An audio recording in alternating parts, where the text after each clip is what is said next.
Hey guys, hope you guys are doing great. In today's video, I wanted to talk with you a little bit about my experience using the Atomos Ninja V for the past couple of years and basically make the case on whether you should consider it in 2023. My experience with the Atomos Ninja V has been nothing but phenomenal. I think this is probably one of the most valuable pieces of gear in my entire kits. I think there's like so many things that we get recommended every day to buy, you know, filtering, adapter this, adapter, like so many things that honestly they're very cool, but hey, unless you're super rich, you gotta be very selective on what you buy. And I think the Atomos Ninja V offers so many benefits to your daily productions that honestly I think it's something you should really consider. Now, this particular model came out a few years ago, and you may have heard that now there is the Atomos Ninja V Plus. This is the Atomos Ninja V, and I would say that the biggest benefit by far that this piece of gear gives you is the fact that you can record into the external SSD. They're just phenomenal. I mean, they're so cheap. You can get like 1 terabyte right now, model WD, I think Western Digital, for 50 bucks versus using the SD card that typically comes, or CF Express that comes inside your camera, and they're so expensive. I think I've seen like 256 gigabytes for like over $100, almost $200. And I don't know, I just love the fact that I can just buy a bunch of these SSD cards and use them, you know, easily. I've done countless music videos for clients, I've done my own short films, I've done client work, and honestly, having like a 1 terabyte plugged in, I've never run out of space.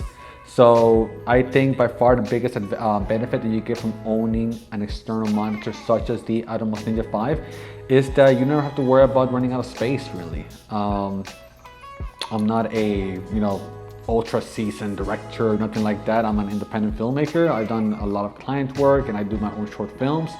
So I'm sure there's a benefit to being able to record internally. But for me, I think having an external recorder is just nothing but useful and valuable. That's why I'm kind of always a little bit perplexed when I hear about new cameras coming out offering 8K internal storage, internal recording. I'm like, yeah, but how much you have to like spend to be able to have enough space in those little tiny cards to really record, you know, without having to worry about running out of space. So, number one, benefit from the Atomos Ninja V is the ability to use external storage and not have to worry about it, and still being able to buy these for a very relatively inexpensive amount. Again, right now in Best Buy, you can buy a WD 1 terabyte for about $50, like $46. I'll include a link, an affiliated link below for the SD cards and the Atomos Ninja V. Second benefit is just the sheer size.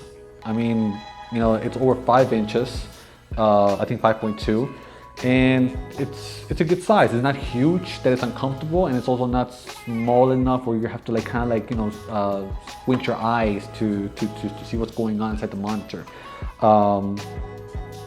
Actually, with the Nikon Z6 II, which is about 3 inches monitor, it's nice to have. Don't get me wrong. I love filming with a LUT uploaded on the Atomos.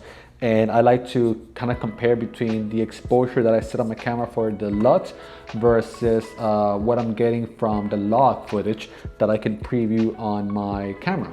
So it's a nice little, you know, teamwork that I have going on between the larger monitor and the camera screen. So again, point number 2, I would say just the ability to have a larger monitor, which is great. So another benefit with the Atomos Ninja V is the ability to record HDMI out.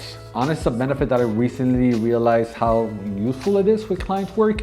I shot a music video for an artist and he wanted me to have another external monitor so he can preview his work. I could have used this one, but I kind of realized that I'm always behind the camera, so I don't want to have to move because I'm always obviously monitoring. So the benefit of the Atomos Ninja V is that you have a HDMI out, and it allows you to basically plug it into another external monitor.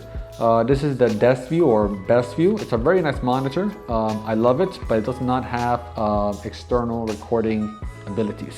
It's only for monitoring. So it's cool. It's pretty inexpensive. It's like about $100. I'll include an affiliated link so you can read more about it. But yeah, that's another benefit of the Atomos Ninja V. You can basically send the image from here to another external recorder, and you can also upload LUTs to this one, which is great. Another benefit is, of course, all of the monitoring abilities that you have with this. I've been using focus peaking, and obviously zebras, and false color, and so many other just monitoring tools that this gives you that is just nothing but helpful. I mean, I'm sure you can manage without this, but it is a bit more difficult. I've tried doing it on my Z6 II monitor, and again, it's not impossible, but I definitely appreciate the benefits that you get from having a much larger screen and having all of these tools that it gives you.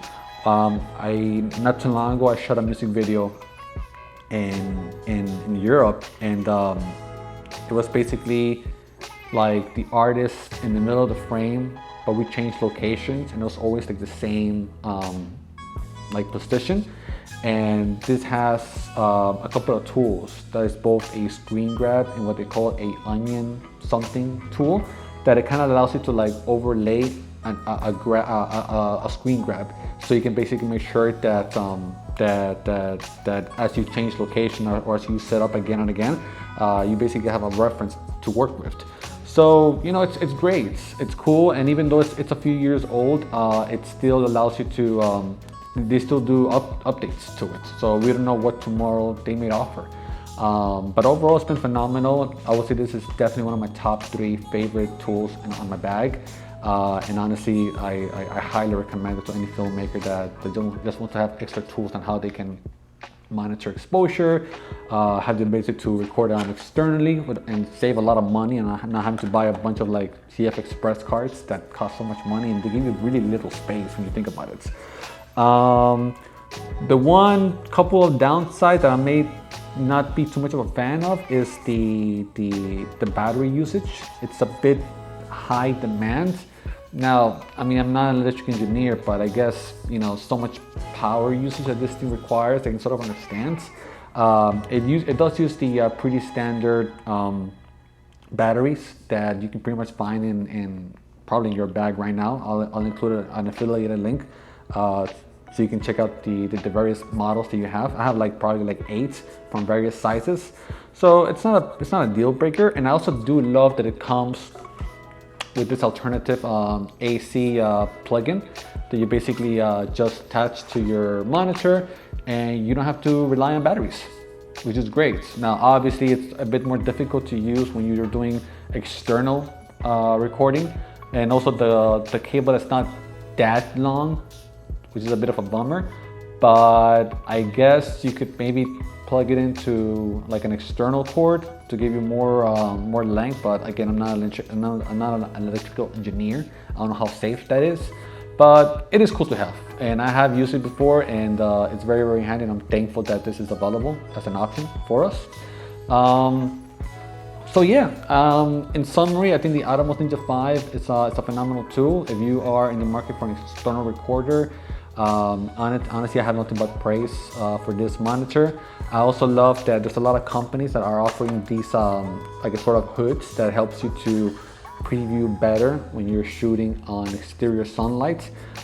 This is one that I bought. It's cool, but it's plastic, so you do have to be a bit careful about making sure you don't break the little I guess clip-ons.